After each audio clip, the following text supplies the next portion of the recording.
This wetland is home to one of the highest concentrations of saltwater crocs in the world.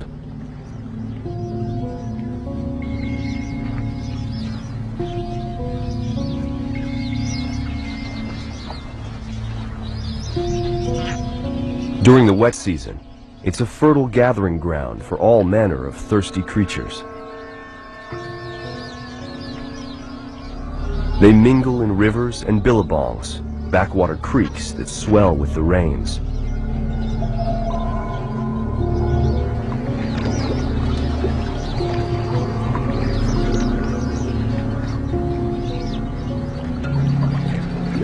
The ducks and geese play a numbers game, seeking safety in the crowd.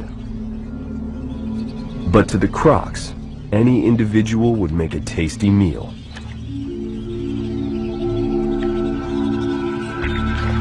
The salties wallow, showing only half-hearted interest in the squawking fowl.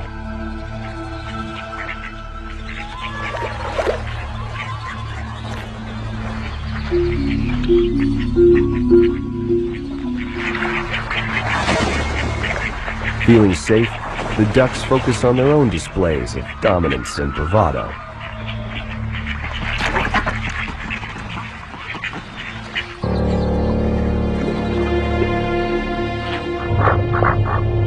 Distracted, they fail to notice two crocs closing in.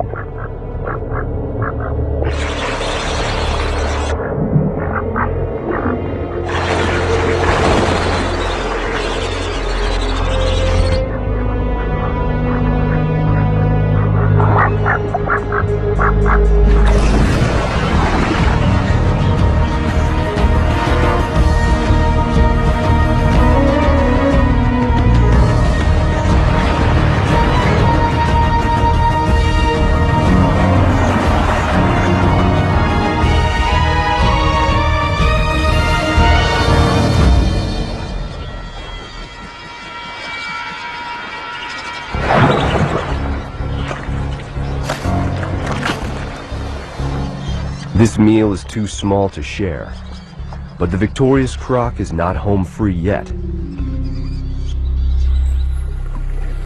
A bigger beast has seen her kill.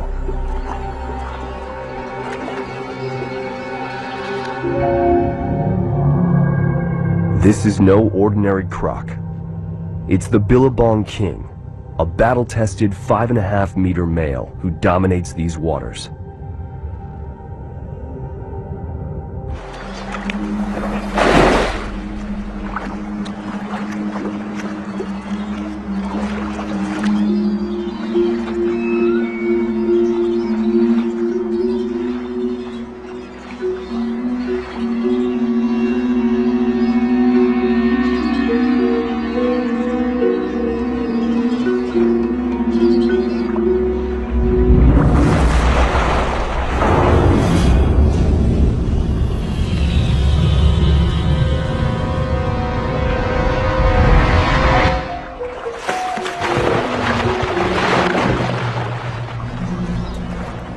Put in her place, the younger croc swims out of range.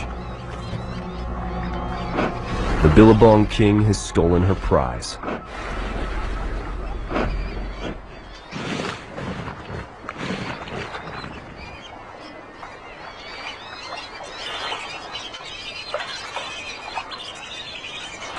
The king prepares to swallow his tasty morsel.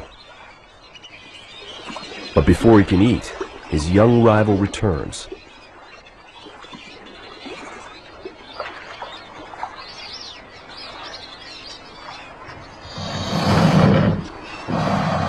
It's a feeble challenge, quickly rebuffed. And then it's chow time. The croc opens a valve at the back of his throat. He keeps his head high to prevent water from flooding his lungs. Rocks he has swallowed will help him digest.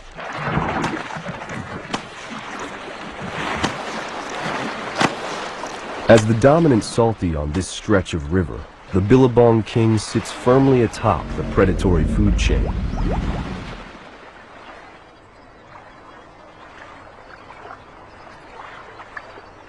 Less powerful crocs learn to keep a low profile when he's around.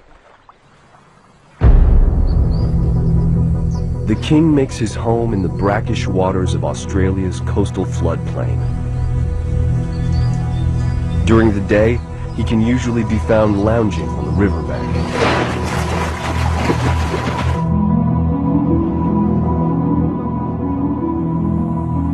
But others of his species venture further inland, to the shores of freshwater streams, or surf ocean waves many kilometers off the coast. Saltwater crocs range throughout the lowlands, from India to the northern coast of Australia. They thrive during the wet season,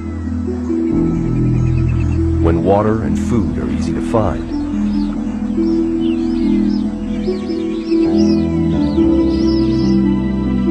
Rivers spread out across the floodplain, creating vast wetlands for the salties to roam.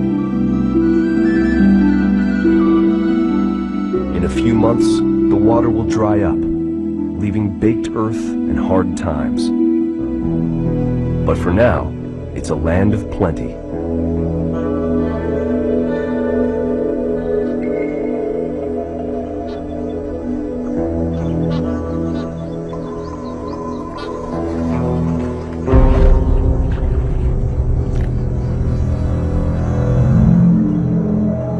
The Billabong king patrols his territory.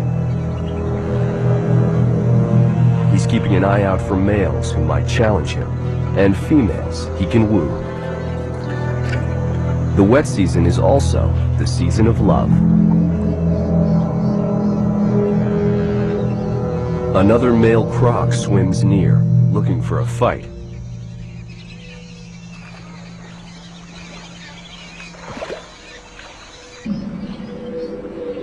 During the mating season, male crocs travel great distances looking for females. The Billabong king has detected one at the edge of his territory. She is one of many he will mate with over the next few months.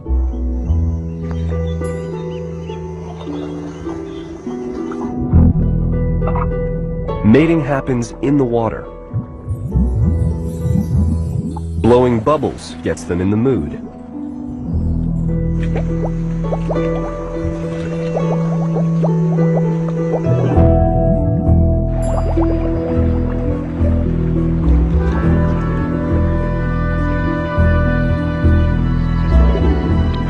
When the time is right, the female raises her snout in submission. The king quickly approaches.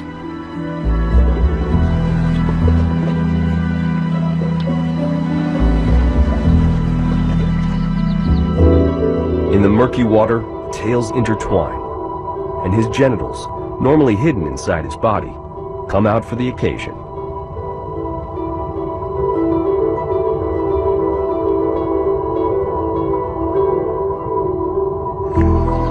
The two may mate several times over the next few days.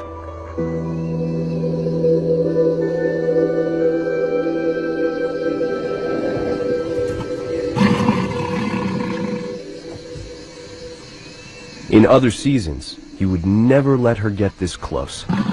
But tonight, their interactions appear almost tender.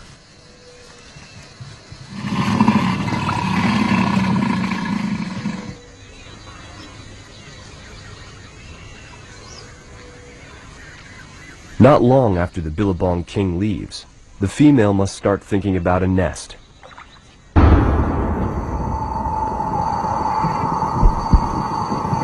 About 6 weeks after mating, she's ready to lay.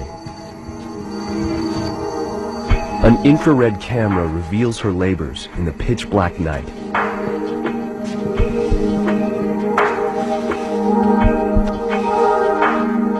She starts by opening up the nest she has so painstakingly constructed. Short bursts of digging are punctuated by frequent rests.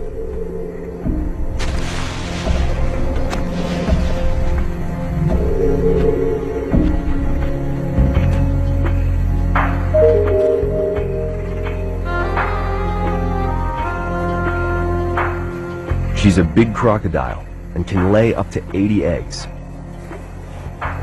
Some have been fertilized by the Billabong king, but other males have mated with her as well.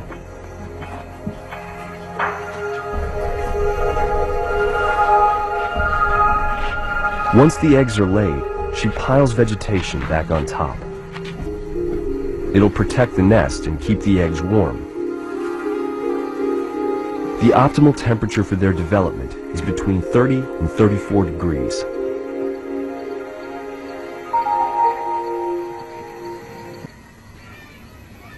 For the next 3 months, she'll stay close to the nest.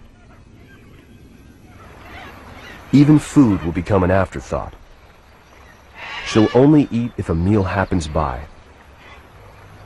Despite her protection, the eggs may not survive. More than a third of all clutches get destroyed by floods, heat, or predators. Goannas are the worst natural offenders.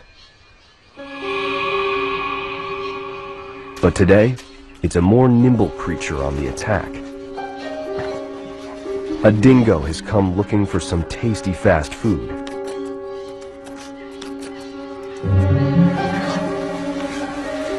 The canine digs in, pawing at the mother croc's careful construction. He's eager to get at the protein-rich treats buried inside.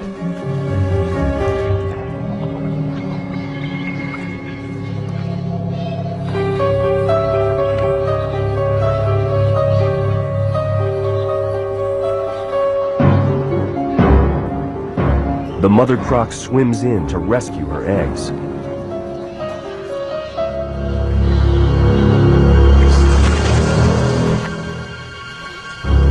Lumbering up the bank, she chases the dingo off before he can do too much damage.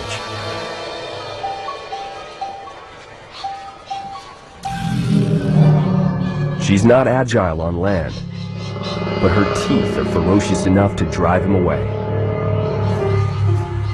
He only got a few eggs, and she'll quickly repair the nest to protect those he left.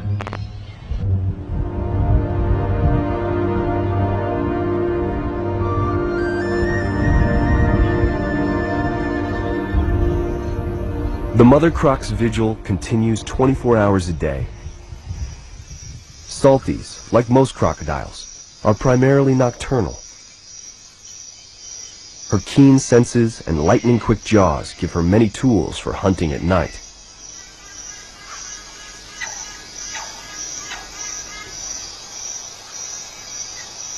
Aided by crystals in her eyes that amplify ambient light from the stars and moon, she sees exceptionally well. Her eyes shine hauntingly in the artificial beam of a flashlight.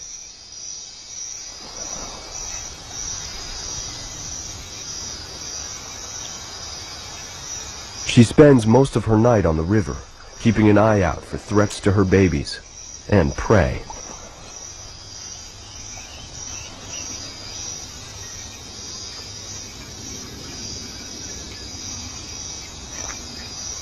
Any creature out in the dark would be wise to give her a wide berth.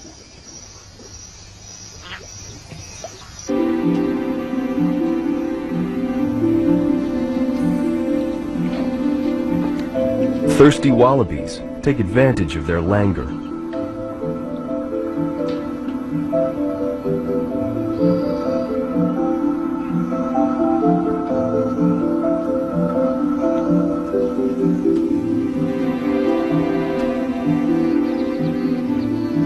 The crocs specialize in lightning-quick strikes from the water, but they're not great hunters on land, where their prey can see them coming.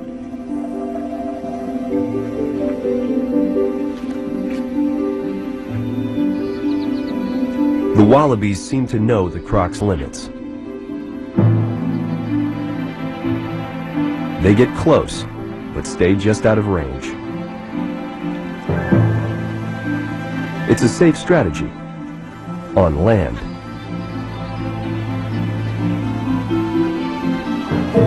In the water, the Billabong king is out looking for a meal.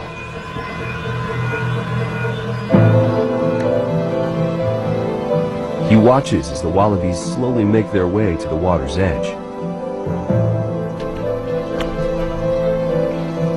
They opt for puddles away from the river.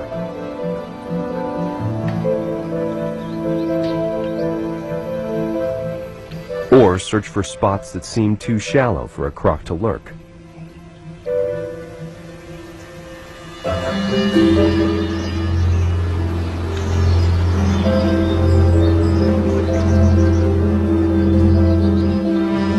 But they don't all get it right.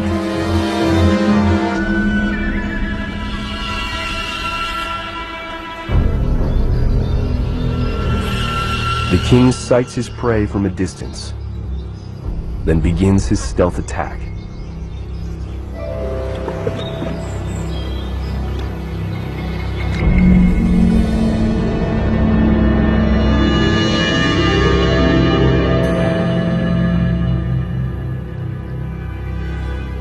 He approaches with scarcely a ripple.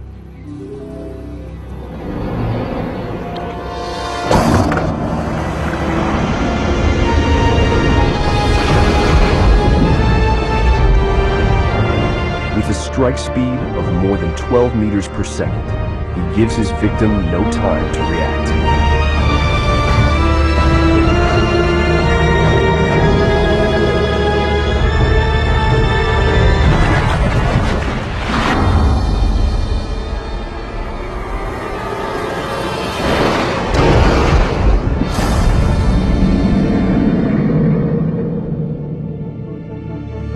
The violent thrashing does more than just kill. It breaks the wallaby's body into bite-sized chunks that the crocodile can swallow.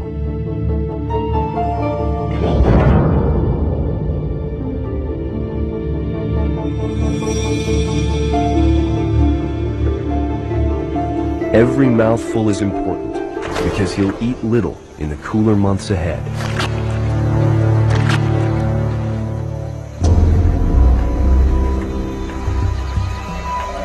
As the Billabong King fattens himself up in the river,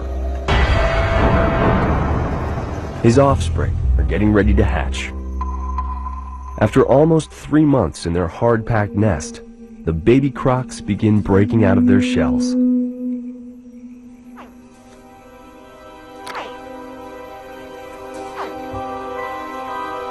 Temperature variations in the nest have determined whether they will be females or males. Cooler eggs produce females.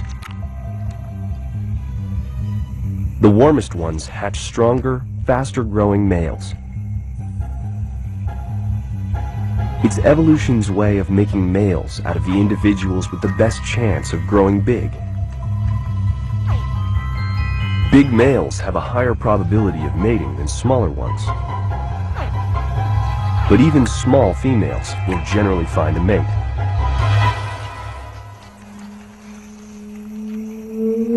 Remarkably, nature has found a way to select for size and strength in the males, even before they are born.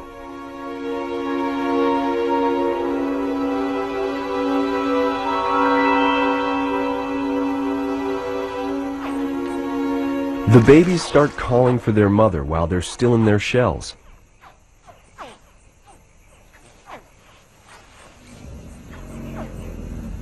They'll need her help to get out of the nest, which is hardened into a rigid cement-like fortress.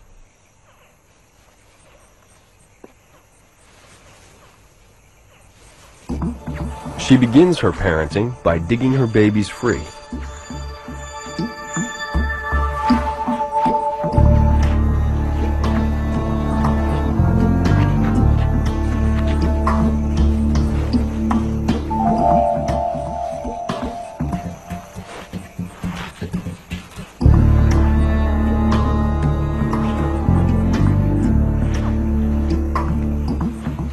But the job gets harder from there. Using her mouth, pointy teeth and all, she must ferry them from the nest site to a safe spot in the water. The hatchlings are not easily corralled. Prudently, their instincts lead them away from other animals' jaws.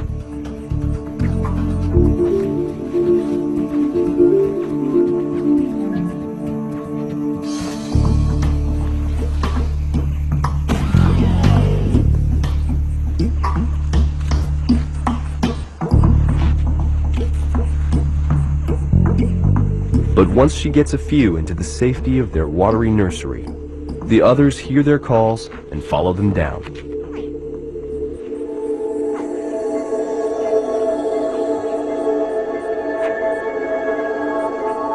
In the water, the hatchlings will primarily fend for themselves.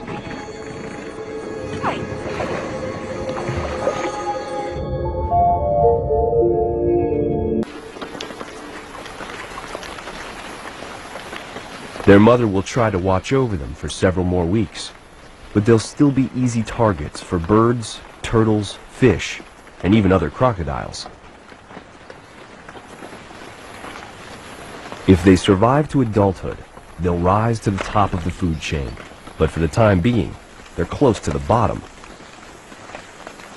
Only 1% will make it to maturity.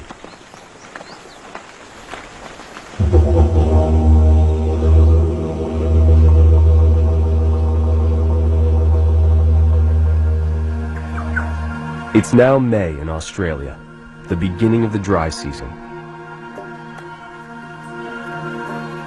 The weather has gotten cooler, and the crocs are becoming less active.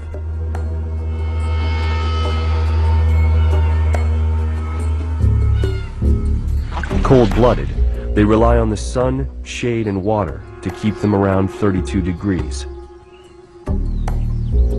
They warm themselves using a network of blood vessels and the scales on their backs. As the sun hits the scales, it heats their blood. It's an effective system, but slow. A croc as big as the Billabong king has to worry about his head overheating as his body slowly warms.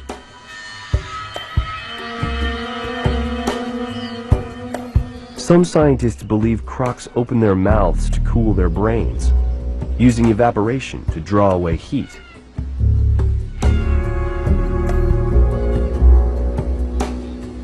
Or they could just be showing off their teeth, warning other crocs to keep out of their way.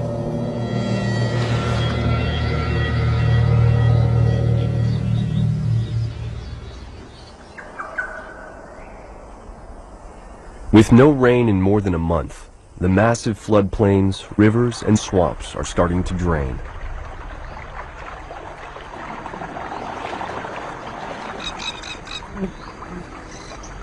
Water levels drop, and crocs must relocate. The Billabong king retreats to his dry season haunts. With close to 50 years of experience, he knows which waterways stay wet all year round and will vigorously defend them. Smaller crocs are pushed into more hostile environs.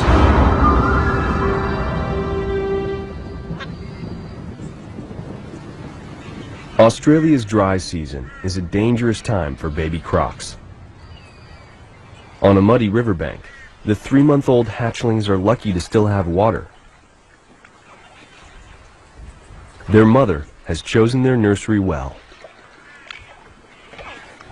She remains nearby and will come at a distress call.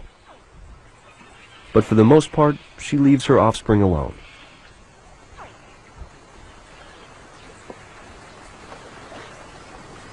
The hatchlings rarely venture onto land, where they can easily be picked off by predators. But the need for food breeds bravery, and they do make incursions ashore in search of crabs, insects, and other small creatures. A black-necked stork has a similar diet, with one added delicacy: the young crocs themselves.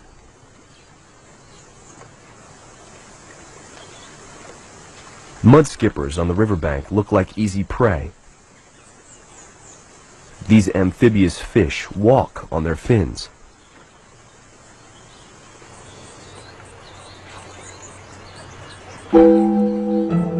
The hungry hatchlings find them impossible to resist, but difficult to catch.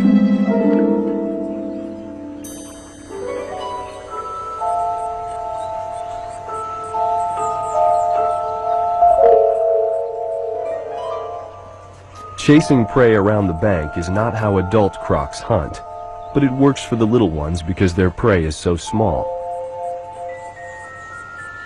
Just like the adults, baby crocs are adaptable hunters, tailoring their strategy to their quarry.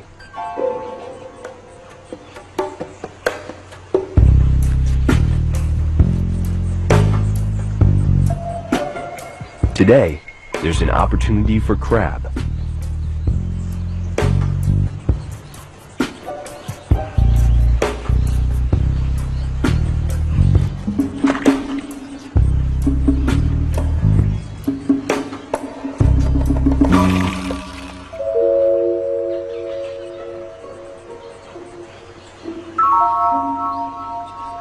The little hunter returns to the safety of the water to savor his prize.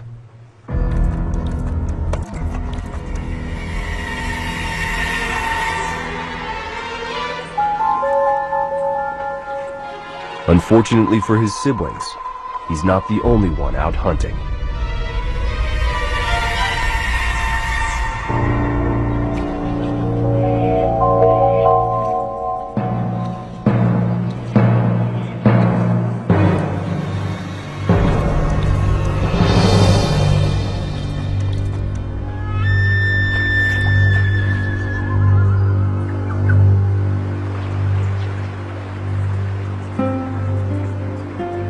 Despite their mother's close proximity, most of the hatchlings will share a similar fate.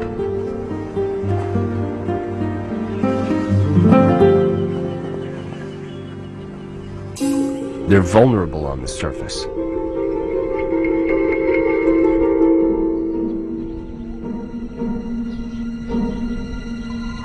But then again, so are those who would hunt them.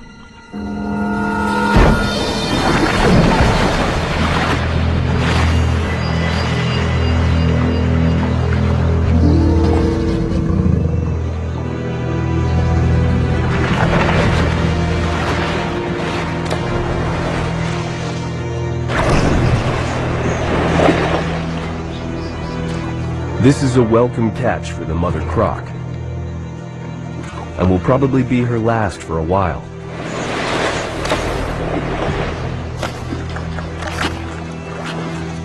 As the weather gets cooler, big salties stop eating. They can't warm up their stomachs enough to digest. They can live without food for months, but as the water disappears from the floodplain, many crocs will face an even more severe test of their mettle. The last muddy pools become crowded oases.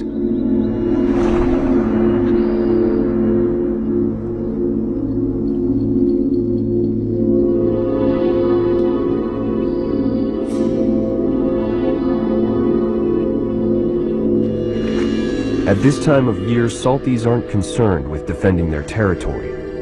There is little to fight over. All they want is a spot in the mud. They need the water to help them keep cool.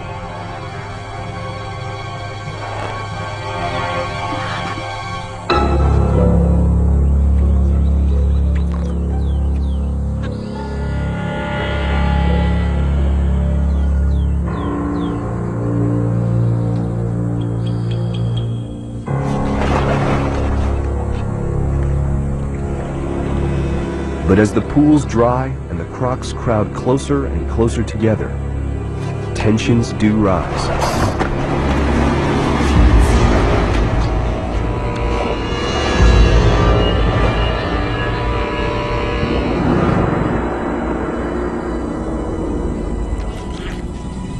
One croc forsakes the dubious safety of the mud pit in search of a more inviting locale.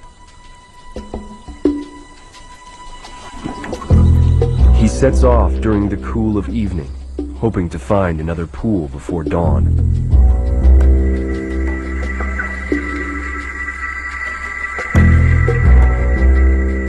In the morning light, his tracks reveal good progress up a muddy riverbed. But he didn't get far.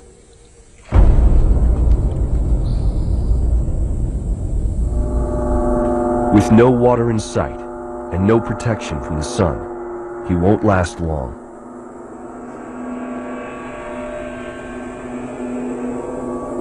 His organs bake as he sinks into the mud.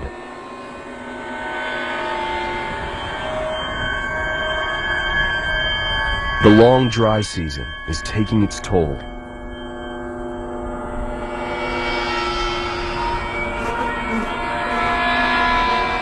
And the summer rains are still months away.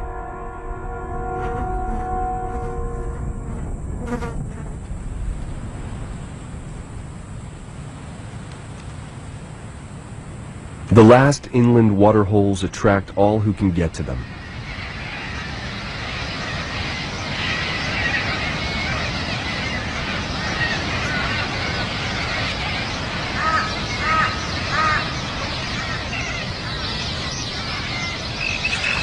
But even these pools are starting to turn deadly. Fish die off as the oxygen is depleted. The Billabong king is much better off. He's picked his winter residence with care and is sitting pretty in plenty of water. His half-century of experience is serving him well. He knows just how to survive the harsh dry season and keeps the cooling waters all to himself. He also knows a secret only a few other crocs know. A secret that will get them on the move. For the informed few, it will provide some welcome relief from the hardships of the last few months.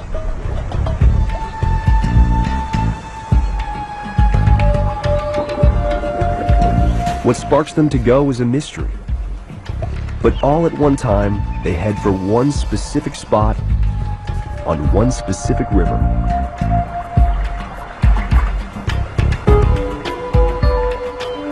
Crocs have been known to travel more than 100 kilometers to get where they're going. The Billabong king makes his journey with his usual languid grace. Others have to cross dry ground on their trip. But they seem to know their way and take care to avoid overheating.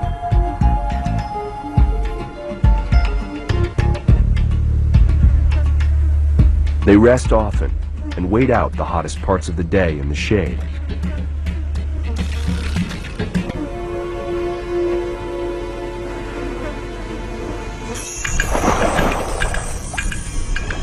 One by one, the salties arrive at the site.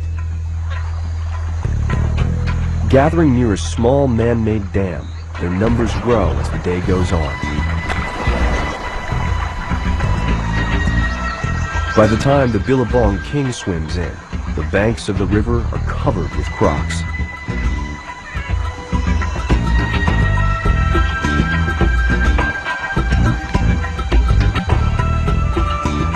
This special group is about to reap the rewards of their knowledge. In the dry season, as the river dries up, the dam separates the fresh water upstream from the salty ocean water below. But it also traps fish. Mullet, which swam upstream to spawn during the wet season when the river was high and the dam was submerged. Unable to get back to the ocean once the water level dropped, they gather by the hundreds just above the barrier. But tonight, a super high tide will set the fish free. It's the king tide, which happens only twice a year. It's why the crocodiles have come.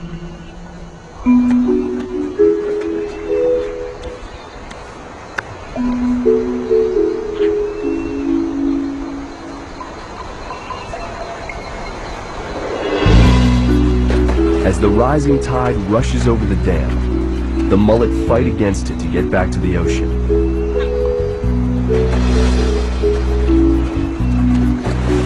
The crocs are waiting for them.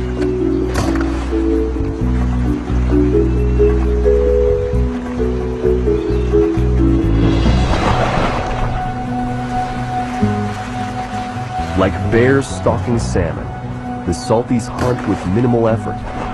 They wait with their spring-loaded jaws agape,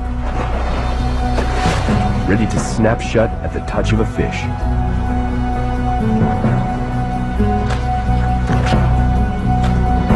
The crocs compete for the best spots in the river. And as usual, the Billabong King lays down the law. But there's plenty of fish to go around, and the crocs enjoy a hearty indulgence after a long season of want.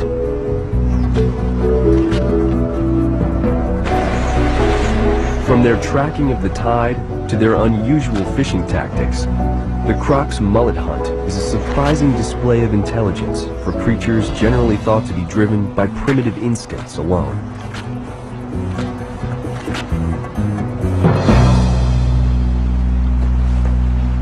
Stuffed, the Billabong King waddles off into the night. He has fared better than most during the difficult dry season and seems well poised for another year of domination.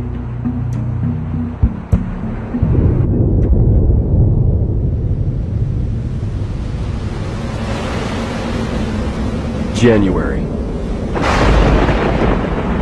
The rains finally return, bringing much-needed relief to the parched earth.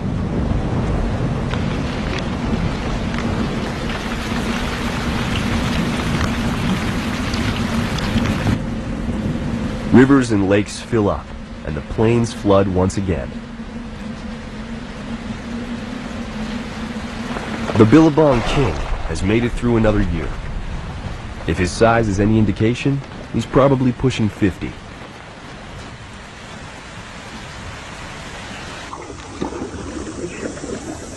But despite his decades of success, he's only as powerful as his latest conquest.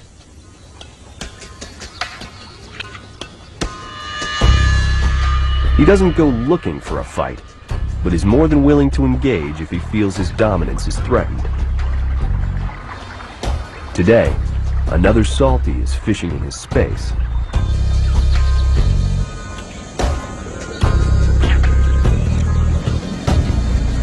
It seemed like a minor infraction, but the intrusion raises his ire.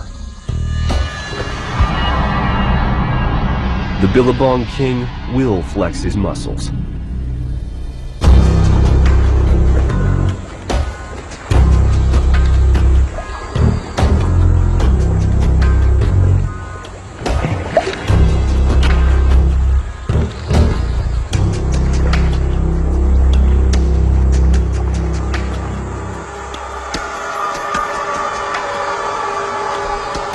The rival croc is careful not to flaunt his fishing success.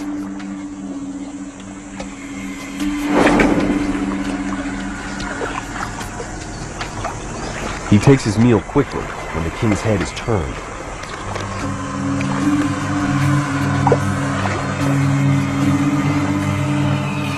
Even so, he gets put in his place.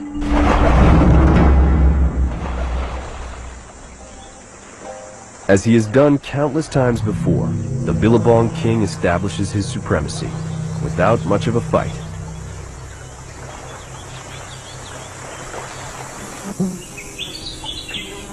The hatchlings, his legacy, have a ways to go. They're almost a year old, with a lot of growing still to do. For the next 4 years, their greatest impediment to survival will be cannibalism by bigger crocs. Even their own father would eat them if he got the chance. But today, he has another delicacy in mind. With his keen eyesight, smell, and hearing, the Billabong King is drawn to a flurry of activity in the trees above the river. These are flying foxes, which often roost near the water after a night of foraging for blossoms and nectar.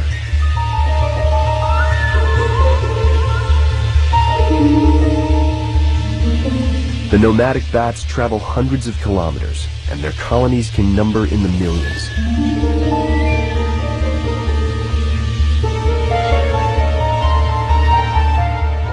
Perched high above the water, this bat would seem perfectly safe.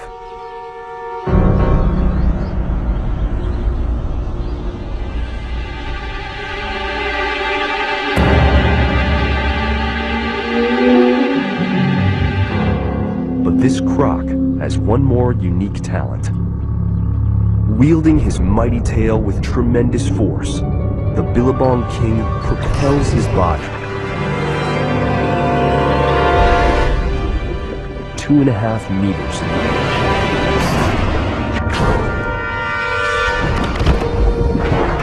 The bat has no chance.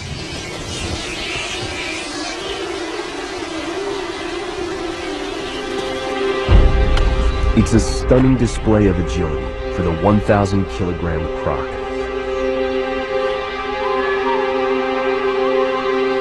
Just one more example of his adaptability and strength. A testament to his longevity and success.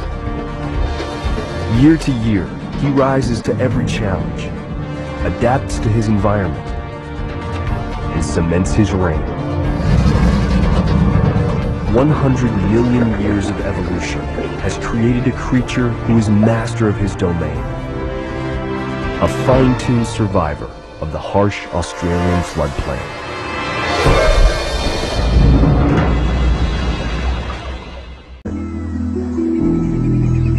When water and food are easy to find,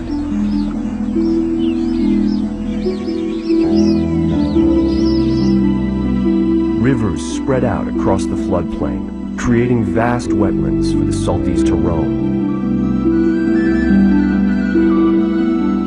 In a few months, the water will dry up, leaving baked earth and hard times.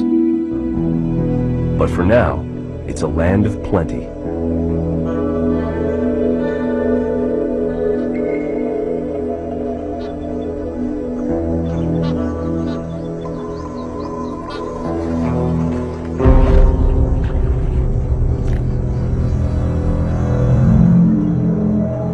The Billabong king patrols his territory.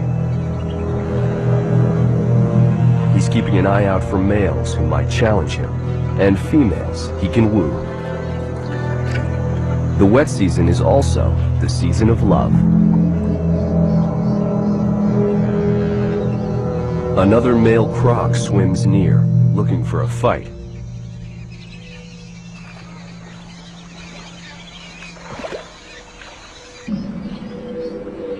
During the mating season, male crocs travel great distances looking for females.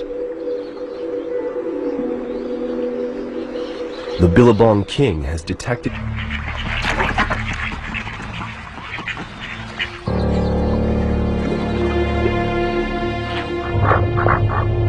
Distracted, they fail to notice two crocs closing in.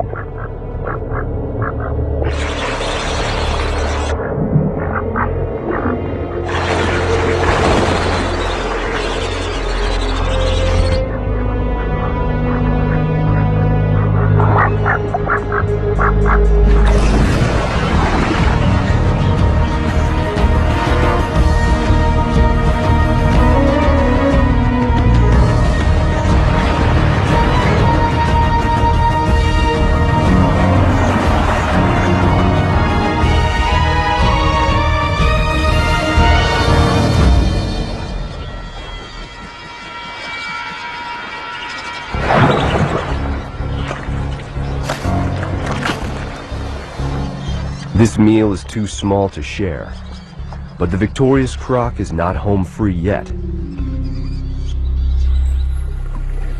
A bigger beast has seen her kill.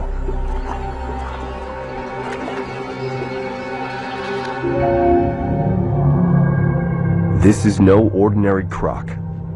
It's the Billabong king, a battle-tested 5.5-meter male who dominates these waters.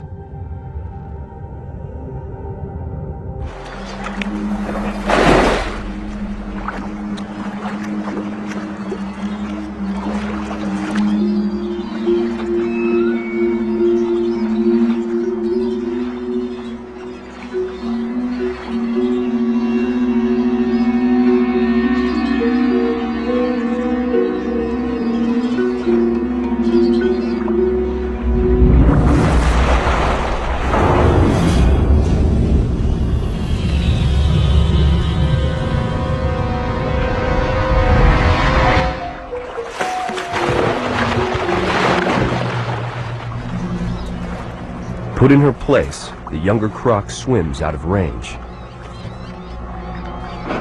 The Billabong king has stolen her prize.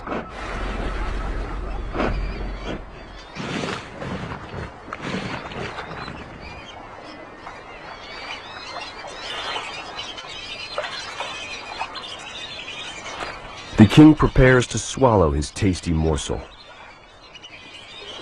But before he can eat, his young rival returns.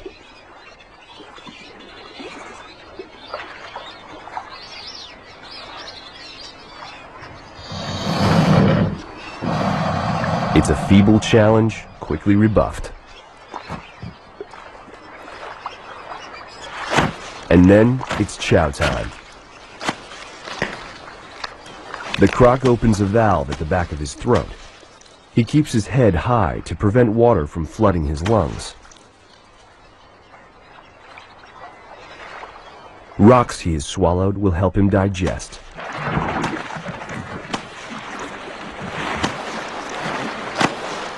As the dominant salty on this stretch of river, the Billabong king sits firmly atop the predatory food chain.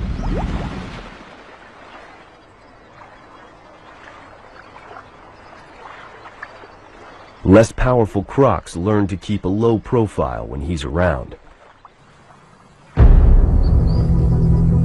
The king makes his home in the brackish waters of Australia's coastal floodplain. During the day, he can usually be found lounging on the riverbank.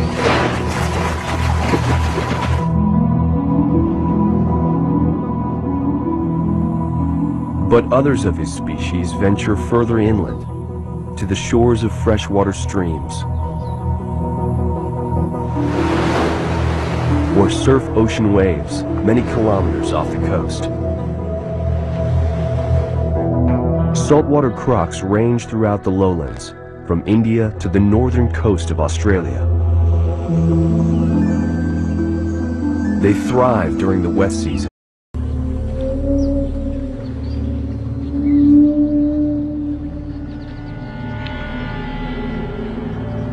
This wetland is home to one of the highest concentrations of saltwater crocs in the world.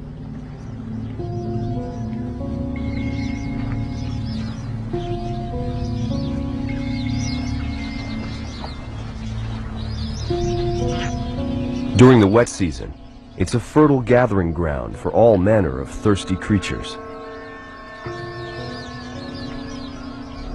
They mingle in rivers and billabongs, backwater creeks that swell with the rains.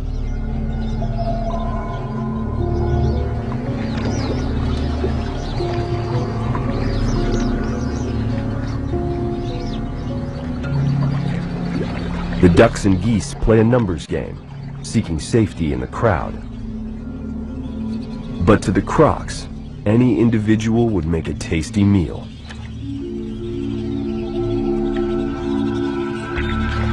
The salties wallow, showing only half-hearted interest in the squawking fowl.